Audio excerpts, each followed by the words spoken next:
शोधायची. तिचे घर होते एका गावाच्या टोकाला. एक दिवस लीलाला बर्फाचा गोळा खावासा वाटला. नको खाऊ, नको खाऊस बर्फाचा गोळा. लीला का लीला, नको खाऊस गोळा. दुखील तुला गोळा, सगळं पाणी होईल नाकात गोळा. आता काय करावे बरे? लीला विचार करू लागली. हा, तिला एक युक्ती सुचली. ती नदीकडे गेली. नदीला म्हणाली, नदी ग नदी, पण नदी बुडणार कशी? मग ती स्वतःच म्हणाली, बोल ग लीला. नदी ग नदी, लीलाला खायचाय बर्फाचा गोळा, पण माई म्हणाली दुखे गळा. खाऊ का नको? मग खा की. बोलत जा आणि खा. अगं पण तुझं कसं ऐकू? ताई म्हणाली नको खाऊ, आई म्हणाली नको खाऊ, माई म्हणाली नको खाऊ, पण नदी बुडणार कशी? अगं माझं ऐक. ताईपेक्षा मोठी आई, आईपेक्षा मोठी माई, माईपेक्षाही मोठी मी नदीबाई. माझं ऐक. बरोबर. लीला पळतच बर्फवाल्याकडे गेली. गोळा खाऊन परत आली. तिला बोलणारी नदी खूप आवडली. ताई, आई, माई यांपेक्षा मोठी नदीबाई. तिची परवानगी मिळाली की आपण हवे ते करू शकतो असे तिला वाटले. एक दिवस लीलाला आला कंटाळा. तिला वाटले बुडवावी शाळा.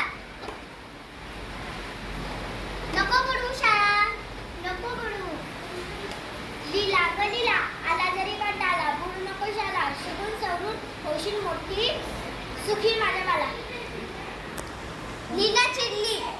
कुणीच कसं शाळा बुडवून देत नाही. शाळेला जाते असे सांगून ती नदीकडे गेली. नदीला म्हणाली, नदी ग नदी, लीलाला आलाय कंटाळा, बुडवावी वाटते शाळा. काय करू? पण नदी बुडणार कशी? लीला ग लीला, आलाय जरी कंटाळा तर बुडाव बिनधास्त शाळा. ताई, आई, माईपेक्षा मोठ्या नदीबाईंनी परवानगी दिली म्हटल्यावर ती शाळेला नाही गेली. दिवसभर नदी काठी वावरात खेळत राहिली. संध्याकाळी घरी आली.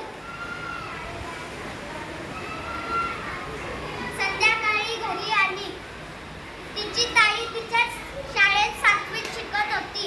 लीलाने शाळा बुडवल्याचे तिला कळले होते. तिने ताई आणि माईला पण सांगितलं होतं. त्या तिघींना तिची बोलणारी नदी सुद्धा माहीत झाली होती. त्या तिघींनी तिची गंमत करायची ठरवले. लीलाने शाळा बुडवल्याबद्दल कोणी काहीच नाही बोलले. काही दिवसांनी आला भोला मामा. भोला म्हणजे लीलाचा मामा. भोला मामा नेहमी खाऊ घेऊन यायचा. त्या दिवशी नेमकी लीला शाळेला निघाली तेव्हा तिचा मामा आला. काय खाऊ आणलेस मामा? लीलाने आल्याबरोबर विचारले. मामा म्हणाला, लीला ग लीला, माझ्या लाडक्यावाला खाऊ म्हणून आणले बदामी पेढे 16. 16 पेढे, ती पण बदामी? लीला एकदमच खुश झाली. पण शाळेला जायला उशीर होत होता म्हणून ती पळाली. संध्याकाळी आल्याबरोबर मी पेढे खाणार.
काय करावे आता काय करावे बरे? लीलाने विचार केला आणि म्हणाली, ताई आई माई समजलं ग बाई, आता नदीशी बोलायला कधीच जाणार